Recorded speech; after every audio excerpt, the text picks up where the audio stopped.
Hey guys, okay, so this is a throwdown before the craft fair tomorrow. I am so far behind, it's not even funny. I haven't even made my greeting cards yet, but these are the little tea pocket favors that I wanted to show you guys.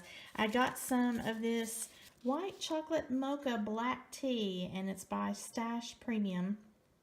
I have never had this before, but I thought that this would be a nice tea for Valentine's Day. I don't know if that helps any of you tea aficionados there. Tea usually lasts for a year to 2 years.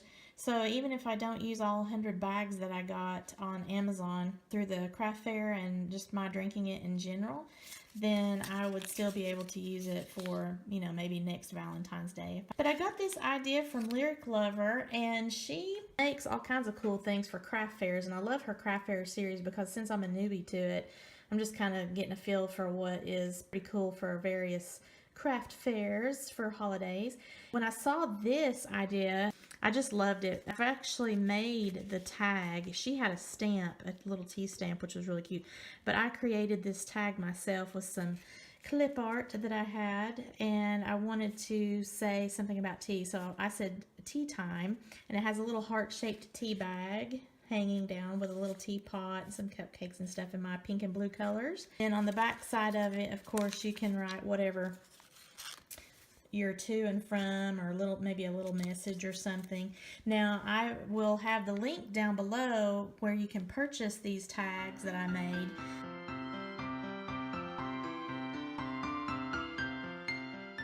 You'll just print them. It's on an 8.5 by 11 sheet, and you get, I believe there's 20 of the tags on there, so you can just print it out on some cardstock or whatever that you want to do, have it printed somewhere, and then if you're like me and you have your brother Scan and Cut 2 machine, it will cut these out for you. You don't even have to have the hole punch for tag shape. So here are the ones I've already made.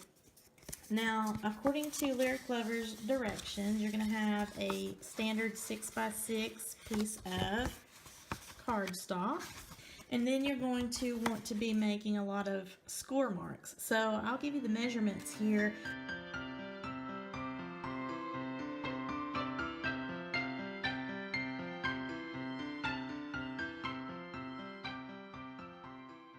I'll also link her video in the description in case you want to watch how she does hers. So the first thing that you're going to want to do is you're going to fold your paper in half. Now this is a pre-scored one here, but you're going to fold it in half, end to end, tip to tip. Okay, just making a little triangle. Now something I found to be hard was actually trying to get it folded in half without it being uneven on one side or the other.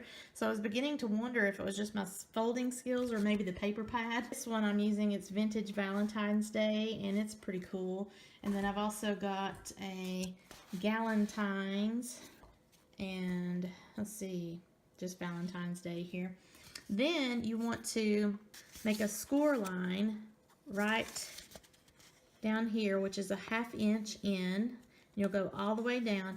Now I am using, actually this is a nail art tool, which I don't even use for nails because as you can tell I don't ever do my nails. When I saw Lyric Lover using what she called I think she said it was a stylus scorer, I can't find them in the store, so I knew I had this nail tool because it came in a set where I was going to use this for my clay art.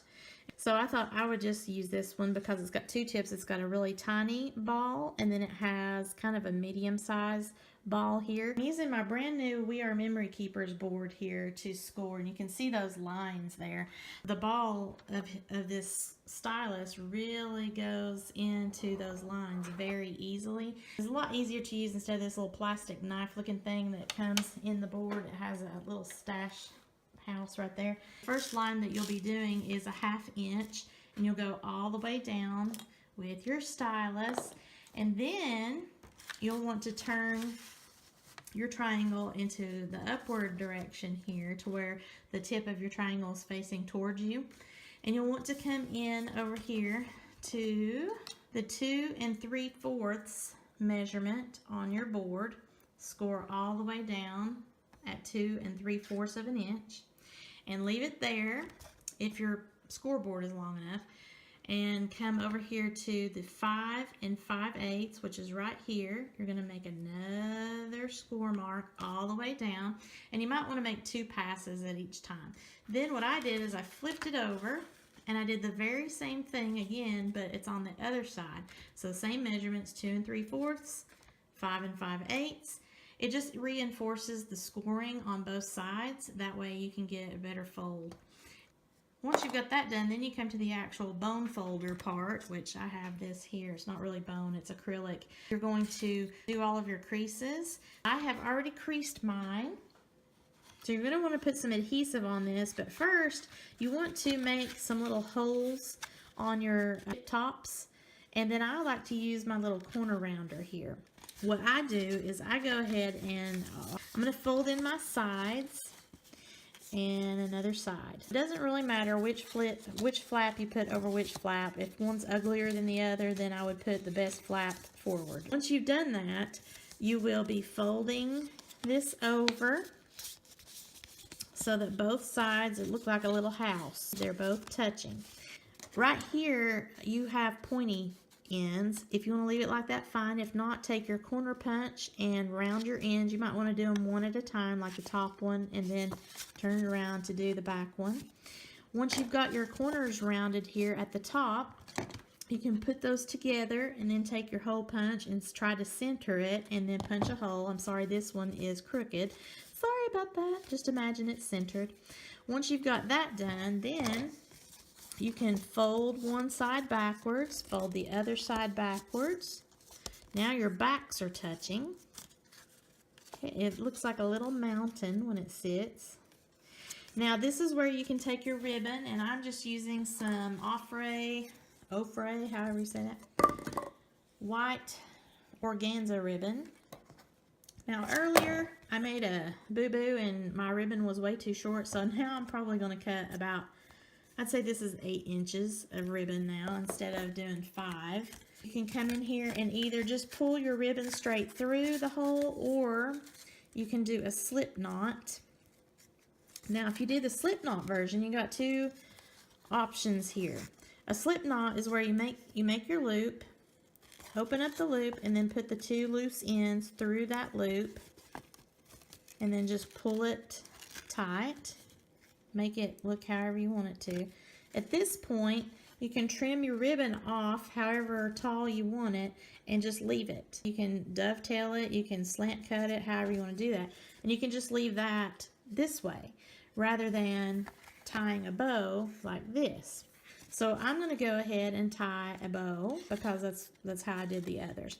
So right here, I'm trying to adjust my slip knot because it's kind of off to the left, but then again, so is the hole. My crooked hole over here. I'm sorry, guys. So I'm taking the bottom ribbon, making a loop.